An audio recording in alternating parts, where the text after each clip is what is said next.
Welcome back. Hurricane Beryl has been upgraded to a Category 5 storm after making landfall in the Caribbean.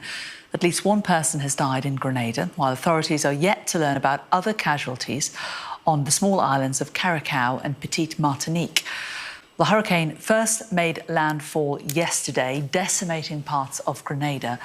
Overnight, it strengthened in warmer waters and has altered course slightly. It's now expected to hit Jamaica tomorrow before continuing westwards towards Central America during the week. Well, let's talk now to Marlon Gibson, who's on the Caribbean island of St Vincent. He's island manager for Kestrel Shipping Group. Really good to talk to you today, Marlon. How many people do you have in the path of this storm or who have been affected by it already? Good. First of all, good morning. I would say the entire island, the St. Vincent and the Grenadines, has been affected. We have loads of roofs that are off. We have no power. We have no internet. Some places don't have any water, and we're still doing assessments at the moment. And what about the trajectory of the storm, where it's heading now?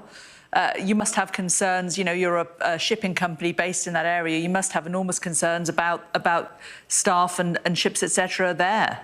Well, yeah, of course. The good thing is it's past us. So we've been basically past the worst as it is. We have obviously our staff who we're looking after. We've reached out to them overnight. Reached out to them this morning. Thankfully, everybody's okay. We're hoping to have some power back to the office at some point today so we can start the ball rolling, because as you know, Kestrel is in the background. I know my CEO, Andy, is currently running around trying to get things going so he can start sending in aid and that kind of stuff. So it's been a challenging 24 hours, as you could imagine.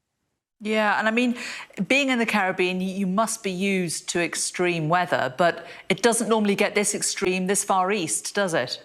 What I would tell you is I'm not used to this kind of weather. This is actually the strongest storm that we've had come through St. Vincent in my lifetime. And I hope that I don't have another one. And to be fair, this wasn't even a direct hit. The eye of the storm was closer down to Caracas and Grenada. We basically got the northeastern quadrant, where we got loads of wind and rain and stuff. So I shudder to think what it would be like if we actually had a direct hit.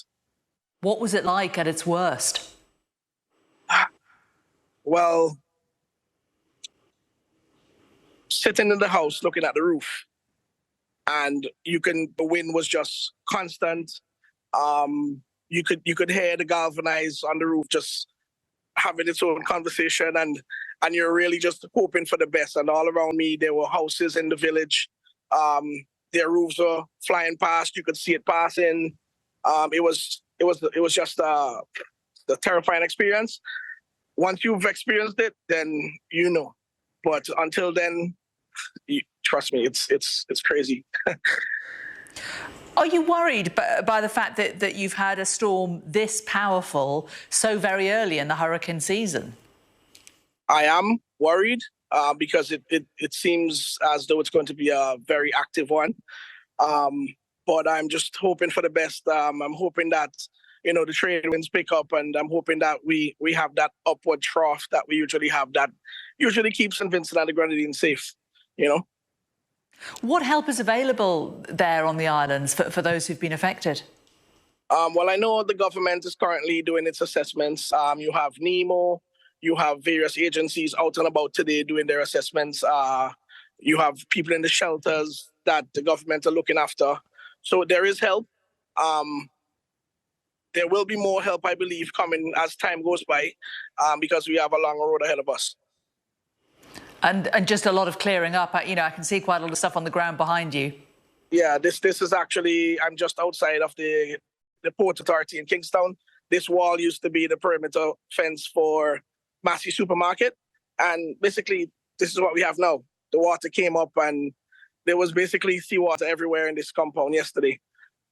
So this is just a little, taste of the damage that we've had. As I said, there are roofs off everywhere. I don't think there's anybody on the island or even in the Grenadines who can say that they haven't been affected in one way or the other by this storm. Wow. Well, keep safe, Marlon. Very good of you to talk to us, and I hope the cleanup isn't too bad and you're able to get communications back with your teams on the ground. Thanks a lot, there. Marlon Gibson from Kestrel Shipping Group. All right, thanks.